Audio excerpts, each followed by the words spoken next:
Hello YouTubers, we're here today. I finally got my replacement stainless steel turnbuckles in, and as you can see there's quite a bit of rust on this. This is the regular rudder cable, this is not even the float cable, but you'll notice we have a little bit of an issue in that I'm going to have to redo this crimped fitting here, because otherwise cable's gonna be a little loose when I put that one in, so we're gonna have to redo that. And then when we come down over here to our float cables, you can see the rust here on this turnbuckle. There's also rust on the others that are involved, and so we're going to be replacing these cables because they're rusty. You can see the rust here, I think.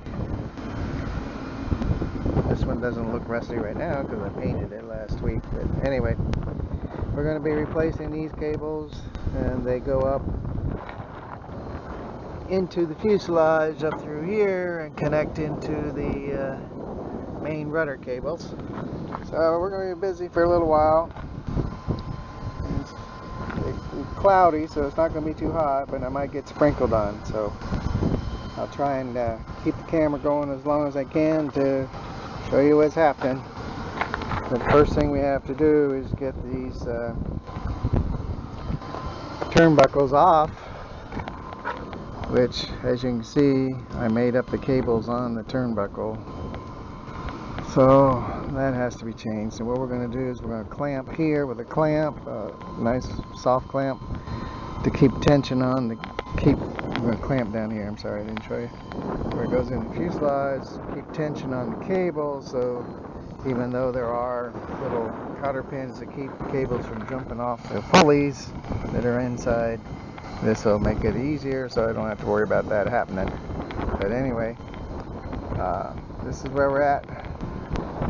And looking at that turnbuckle, I think we're going to replace these first, get them all tensioned up, and then when we put on the float cable that are attached to them, they'll be at the right place and not have to readjust them after I do all that. So, okay, that's where we are.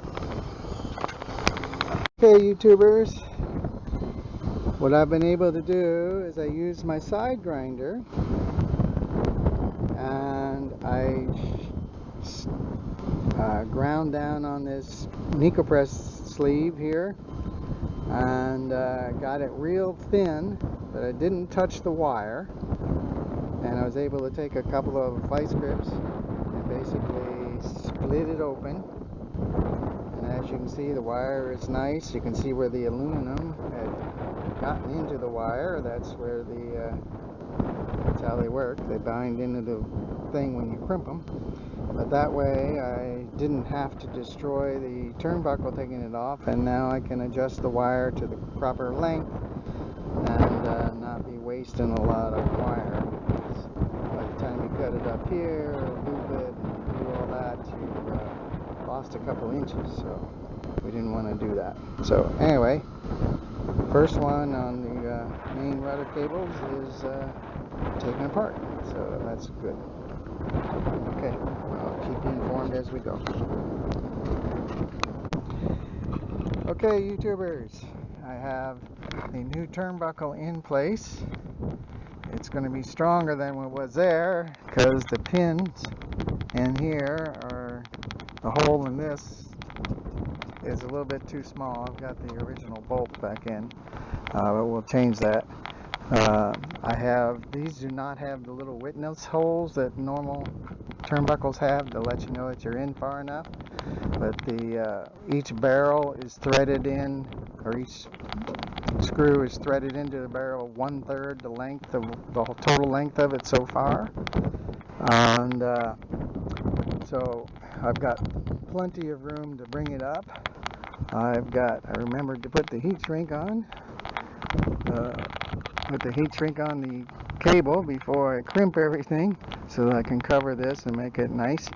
And I pulled it as tight as I can by hand, and we're going to crimp it right there, and this is just gently holding that to keep the cable from slipping, and we will see how it goes. And if you look at my rudder, the float rudder is showing that the cable is a little bit loose on this side, so that's good.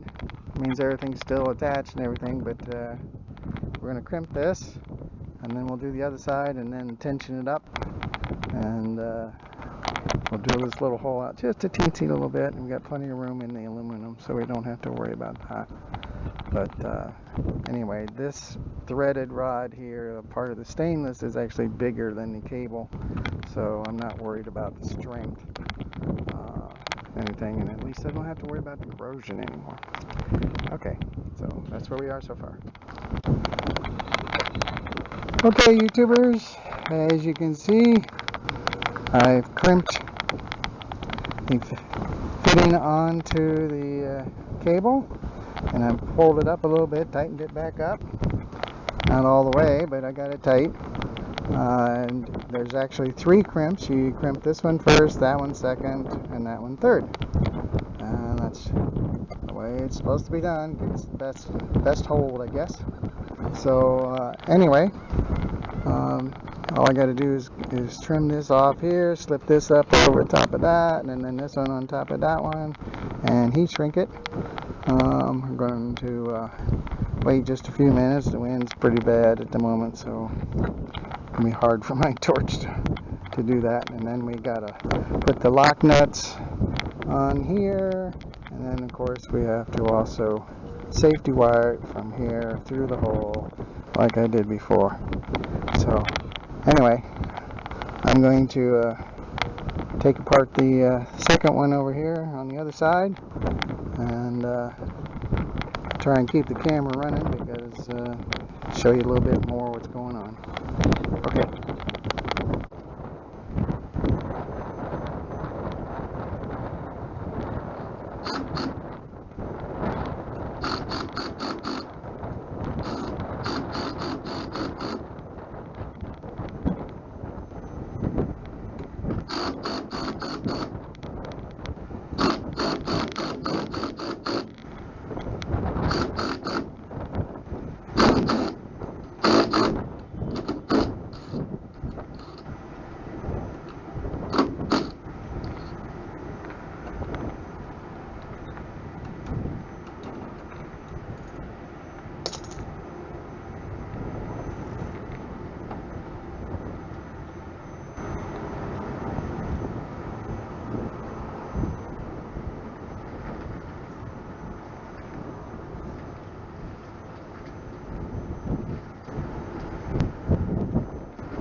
I've crimped this one, and weather's not helping me out, so I'm not going to get to finish what I want to do today.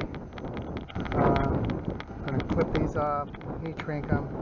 I'm not going to be able to adjust them to heat because I don't have a drill bit to fix this. So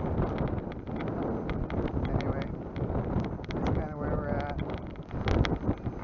At least I got those done and they look pretty good, but I'm going to have to safety wire them and everything. I'm just running out of time. Okay, thanks.